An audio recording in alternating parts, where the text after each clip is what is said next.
What's mental health? He asks all the questions everybody wants to know. It basically includes our emotional, psychological, and social well-being. You're driving me half out of my mind, you crazy old coat. It affects how we think, feel, and act. Oh my God. Not just that, mental health helps to determine how we handle stress, and other things as humans. The Mind Clinic, a platform where people can talk about issues directly or indirectly on mental health.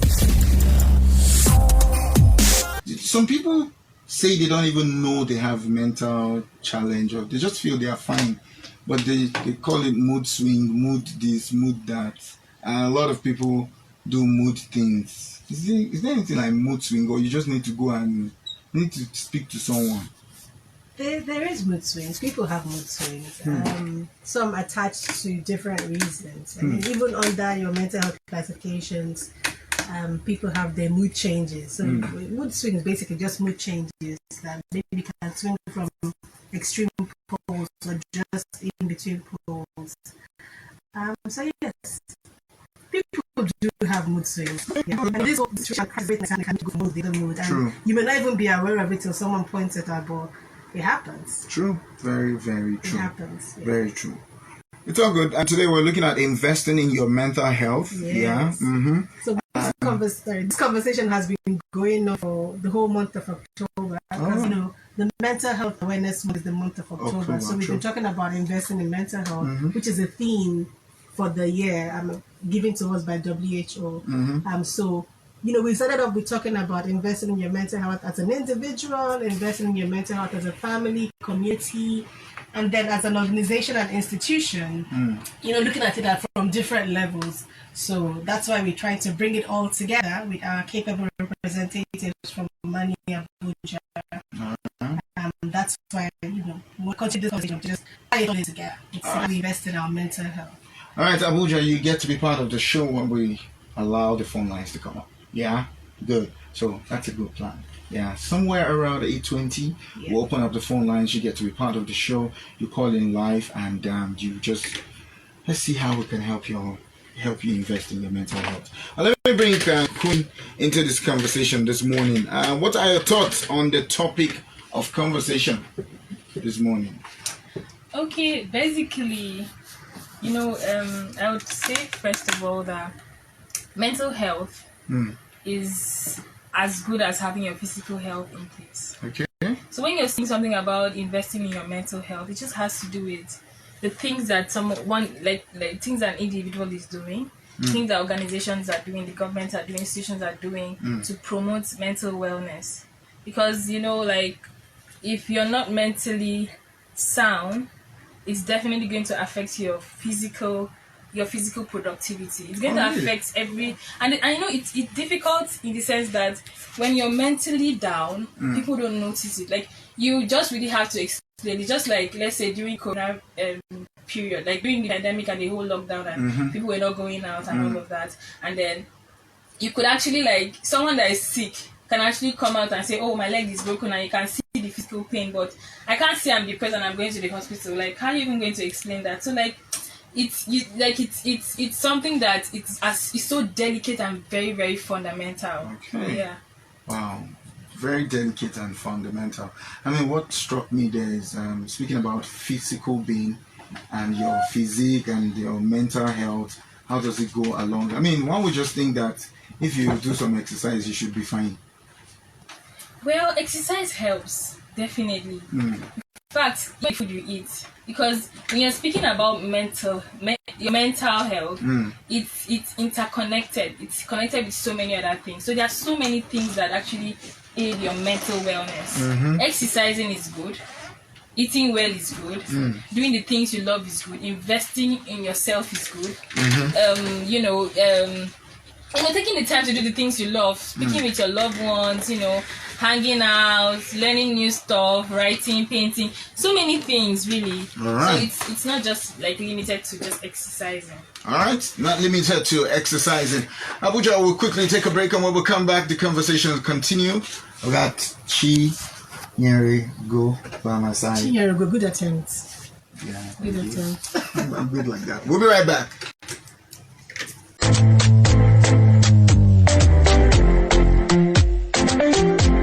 This is the Mind Clinic here. My name is Ella Fizzy. And I'm Chinyerugo. Alright, we've got a fine young gentleman in the studio. He goes by the name Yusuf Rashid. Rashid is a public health, consultant, and development enthusiast with over 10 years experience. Seriously, I've got over some experience. Yeah, of contributing to public health in the area of mental health, maternal, child, and adolescent health through research, policy, and advocacy, education, leadership, management in private, public, and international organizations. Good morning to you, Rashid. Good morning. Thank you for having me. You're welcome to the show. Yeah, you look like you're mentally very sound. You know what I'm saying? I'm trying my best. It's a lot of work you need to be conscious of. You need to be aware of it, and it helps with physical and social health as well. Okay, so we'll just quickly take you on this. What does it mean to invest in mental health? Okay, investing in mental health. First of all, it has to do with educating yourself, educating society, educating the family, and educating the nation where you live, and then the general society as well. So, for an individual, you need to know that mental health actually exists. First of all, you know when you're defining health, usually a lot of people think it's about just physical health, and then that's just it. But mental health is more important. I mean, everybody know that if you're smiling now, or if something is making you happy, you're going to perform better. So all that together is what investing and having the right knowledge and the right resources means in mental health. So basically. Okay. So I want to find out, we talked about investing in mental health and we've talked about the importance of it, but in the conversation, what are the things that we're doing wrong when it comes to investing in our mental health? Okay, for Nigeria, let's take Nigeria as an example. Before people start learning about something, or maybe included in the curriculum or in the knowledge of the society, it has to do with the policy that are available. So first of all, when you are in school and then you know how to speak English, because English is in the curriculum, yeah. You have physical exercise because it's in the curriculum, but we do not have a policy that puts mental health in that space for people to start having that knowledge from when they are growing. So that's the first challenge that we're having, and I think good enough individual people are trying to make sure that knowledge is being impacted in people, but we need to find a national policy that would help us to get to that stage. And then, we've been using the Lunacy Act since 19 something. That's what we are using to address mental health in Nigeria. And then people have been advocating that we need to change that, to create a new policy and create a bidder. And it's still dragging, although it has passed a second hearing, but it's something that I think the National Assembly should pick up and just do something immediately. Yeah. So those are the things that we're actually doing wrong. Yeah. And then for individual, some people have not understood yet. So, and when people are communicating with others, for those that do not understand, when somebody going through a situation of mental health, on any spectrum of mental health, is discussing of, I'm telling them this is what I'm going through, they are not quick to understand it, they are not quick to absorb it. It does not make sense to a lot of people yet. So we need to educate ourselves, and then we need to be, even if we do not understand it, when somebody is saying something to us, we need to okay, let me just why is this person, we feel weird, why even bringing up this kind of thing? But at least for such person to bring that kind of conversation up, or you see that person being in a state that is not normal, or you don't feel it's appropriate for that person to be there, you also have to create that awareness within yourself. Forget about if it is not even mental health. You see somebody that is always happy or always doing something the right way, and then you see that something is changing, maybe because of their work or something, or whatever that it is happening around their life. First of all, just take a break, listen to them. I think when we start doing those things, we will start understanding the things that we are doing wrong, because some of us might never understand that, we are not helping the situation. So individual level, the family level, the community level, and then the National Assembly and the federal level. Yeah, so we have a spectrum of things that are doing on the level. So I want to also add that, another thing that we are doing wrong is the fact that the whole stigma thing, let's say for instance, someone that has schizophrenia or epilepsy and all of that, you don't have drugs that are subsidized, you don't have enough medications. These drugs are not even subsidized for these persons to gain access to, because if we want to even look at the statistics of people that are actually that have mental health issues, most often than not we have more of the poor in the community, because their psychological, first of all, economically they are down, like they don't have those funds, so it's actually like hindered their psychological productivity. It affects their psychology and all of that. So like we have all of those people, and then they can't even afford to get access medications for their own health. So that's also another part. So the government would have to, come up with subsidized medications, make these health facilities more accessible to these people, just like we have health insurance, something like that for the mental health as well. Yeah, 100%. I do agree with that.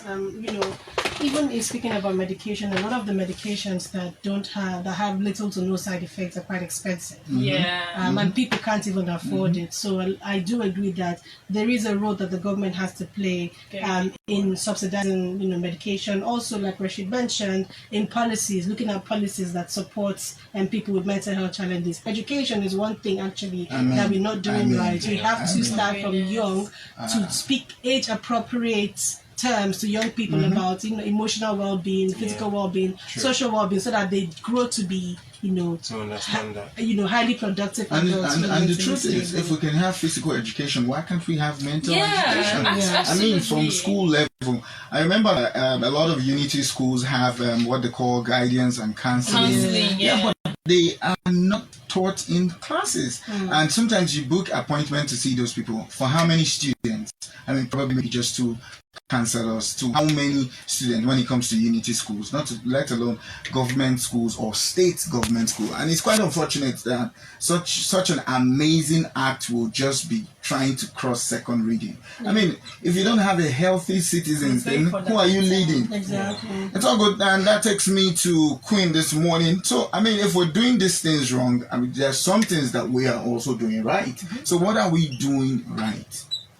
Well, so many things. There's so many things we are doing right. Okay. You cannot ignore the little winnings. I'll call them little. We can't ignore the little winnings. The fact that people actually take out time to do the things they love to improve their mental health.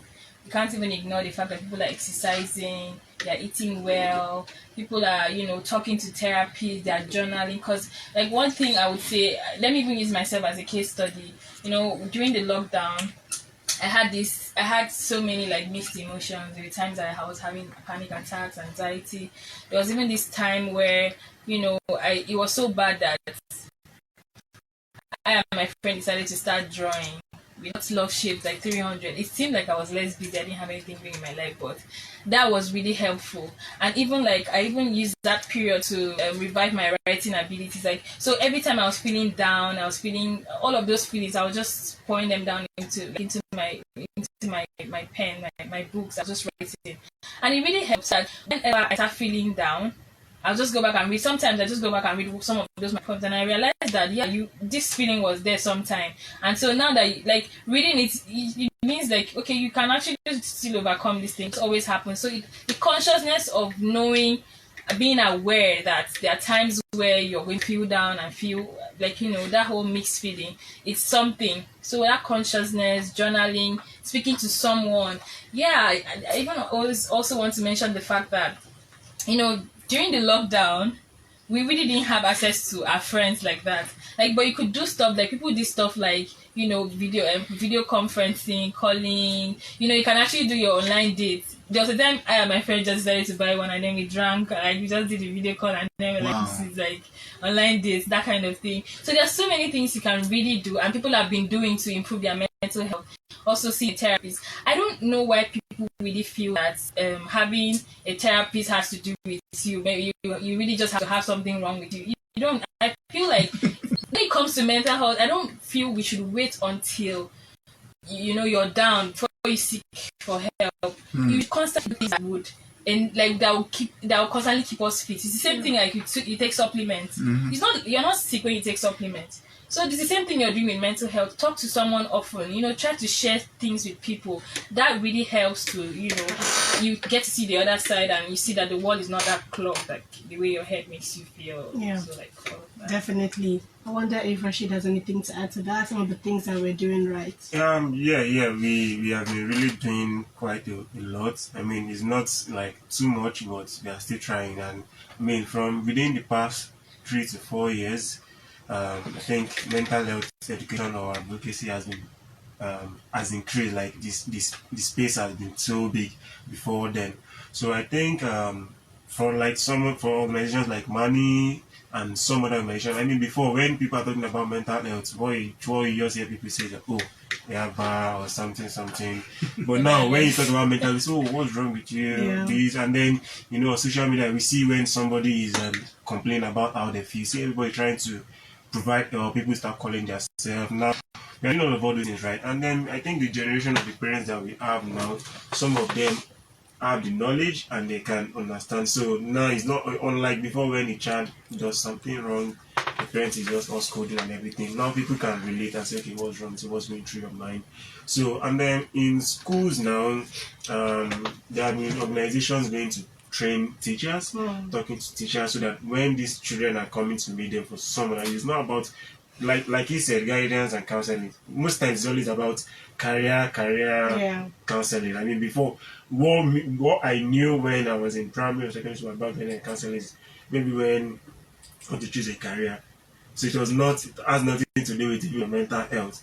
But now people are getting to understand now. People now, you see a lot of people writing on their social media about, oh, I need my space. I mean, it's a lot of things that we've been doing without communicating ourselves. And well, the federal government now has, at least they are working on the bill, even though it is so slow and they are not pushing it so fast. But those are the tiny things they're doing right. And for us also, as we are even trying to do right, there are still something that we still need to learn, because having the right knowledge is important, because to help anybody you have to have the right knowledge. You know that when something is wrong or somebody comes to tell you something, you know how to refer them to let's go to. And usually before, when people don't go to the hospital for this kind of thing, but now, and when I was working in research, I know that people come and bring their children, their family, and oh, this somebody to help. And mental health has been, we are now absorbing it in the clinics now. Yeah. Unlike before, when if anything has happened like that about mental health, just say, oh, just go and pray. And doctors also who have been cooperating all of all this now have places to refer people to. Before there's nowhere to refer to. Even if you come to meet a doctor or somebody, and then he does not know if he's not a psychologist or psychotherapist or any of all those things. He will not know what to do. I know our hospitals do not have all those segments and all of all those things. A lot of them, except the states or federal hospitals. But now they are having some of all those things available. And then when you go to me, they know this. You say, okay, I know somewhere I can refer you. So those things are being put in place gradually, and then we are getting right bit by bit. Right. Definitely, the things we're getting right, and there's still room for improvement, but we are getting some things right. So, can you please share some tips on how the listeners can invest in their mental health? How can we invest in our mental health? Okay, I'm going to group it into 4 categories. We have the individual, we have the family, then we have our community, which has to do with schools for children, because that's where children spend most of their time. Then we have the workspace, and then we have a community at large, maybe our environment, our estate, our streets, our community at large. So for the individual, we need to assess ourselves. We need to always reassess our thoughts, because sometimes we think about something. At the end of the day, if we don't assess them, we think we're just thinking the right thing or doing the right thing. But when we start reassessing, oh, why was I even thinking this? Why am I having this situation? So you start getting aware about your thoughts, and then you can start communicating with people and then finding solution, educating yourself. There are a lot of resources online where people can read. Then the family has to be a very big support. You have to create support in the family system. The house have to be a brother to some sister, father for the children, wife, mother supports the father and the children. So society, like I say, workspace, you need to have a workspace that puts mental health and the conscious effort to helping the workspace. Then federal government as well. So in those 4 spectrum, those are the things that we can try to do. Also, government should come up with policies. I think what we need, first of all, is awareness, education. We have to create, there should be more policies for, awareness in companies, institutions, for employees too. Because I doubt we don't have enough support groups to help employees. We go through a whole lot of things in our workplaces. That's another one. And then for children, I know most of us just feel like kids don't really have all those mental issues and all of that. Then we don't focus on mental health. That's another part too. And even in churches too, as much as we are looking to God, I feel like there's the place for God and there's a place for medication. Just like you would go to the hospital and still pray to God and hope that you and get healing from Him too. So all of that is it's important. All right. What are the possible hindrances in investing in mental health? Hindrances, like as we mentioned, education is one of the biggest hindrance. Education, when you don't even know what you want to do, there is no way you can even move forward to finding the solution. So, like I said, I'm going to still use the first spectrum that I was using. For the individuality, having the right education and having the support group, that is most important for an individual. Then when you now to the community, knowledge is one, that education, then also the resources to care for people are the challenge that we have. You can't just, if you put mental health care in Abuja now, I'm sure you may basically find maybe like 3 organizations or so that can, what can they do? Who is funding them? Some of these organizations are the ones supporting a lot of things with their own little resources. If an individual organization is trying to do that, how far can they go? So, and then the hospitals too, how many resources are available from the government in helping in the clinics that are supposed to provide this help? You can't even pay a lot of people. There's no system to even get appointments to go and see, to go and seek help. Someone wants to get help and then you get to the hospital, you say, oh, there's no space. You don't know the mental space that person is in, and then you get to you come back next 2 weeks. Those are the gaps, those are the hindrances in seeking help. And that's why a lot of people, the spectrum keep increasing from stress to boredom to depression and all of that, because it starts from somewhere. It doesn't just come. Someone does not develop something somewhere. It starts from somewhere. So if we are able to provide solution from the individual space, the family has been able to support whatever situation that is creating that mental health environment, we won't get to that. So we have to start from the little things as an individual, family, and then the system has to be put in place for those that are not able to get to that maybe they can't solve the situation. The clinical section, they always get help. Okay, start from the little things. And I'll also add that another thing that's also limited, just like you rightly said, we just have limited healthcare facilities. Even the professionals too are limited. The government involvement too is that is so minimal. We don't want to go to that. The stigma, you don't just yesterday I was talking to my cousin. I like to bring in like that. And then my cousin and my friend. And then he was saying something about, I think I was like, you had a mental disorder and all of that.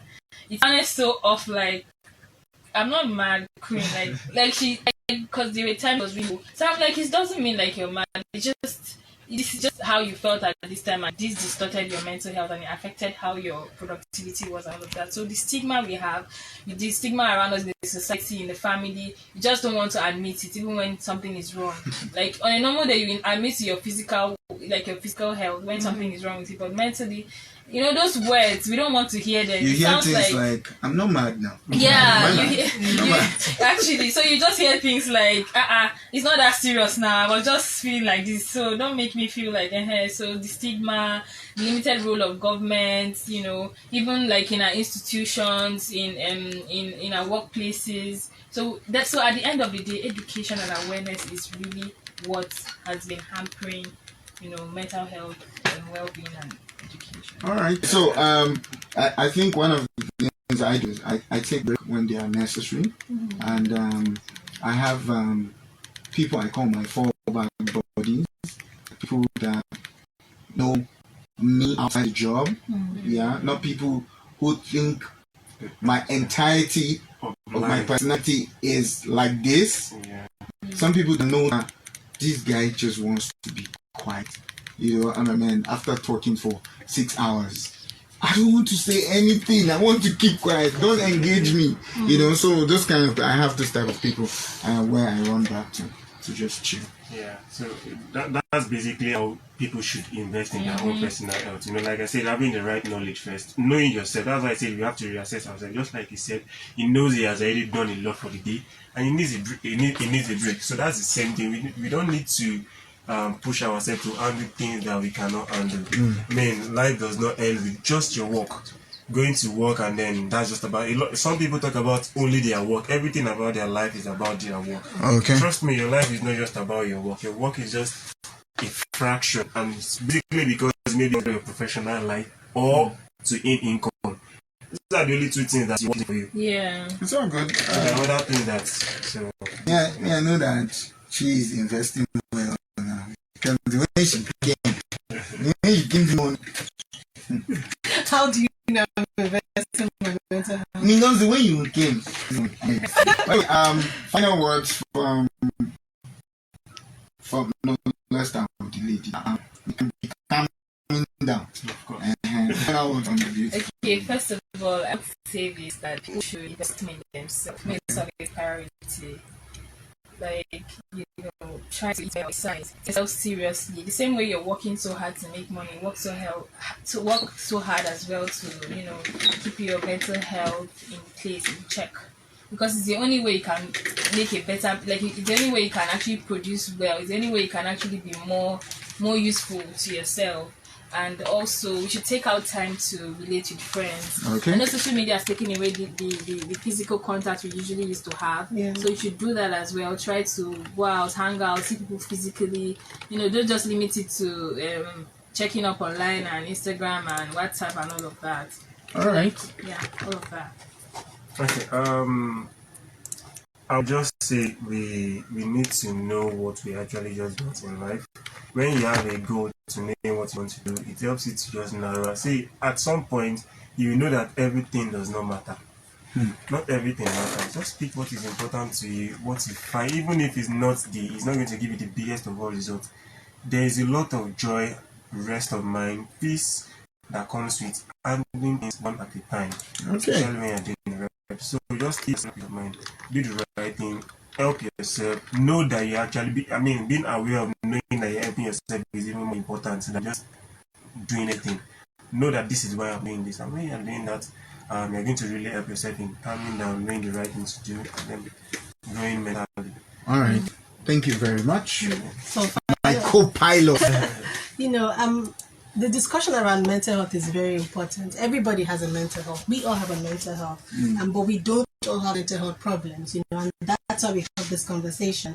And because every time we say mental health, people think, oh, it's about the mad person, or it's about this. It's really not. Everybody has a mental health. So the same way you invest in taking care of your work, taking care of your physical health, you have to invest in taking care of your mental health, because if you're not mentally healthy, you will not be productive within the society. You won't do the things that you want to do that would make you contribute and add value to your society, even to yourself and to the people around you. So you know what, do anything and everything you can to invest in your mental health. So let me add one simple thing. I mean, people always think maybe mental health is all these bogus things. Stress, I think everybody can relate to. Stress is one of the things that actually affects your mental health. So if you know that you are going through stress or stressing yourself too much, just know that you need to start finding solution. All right. Okay, so there's a number to call if you need psychological support.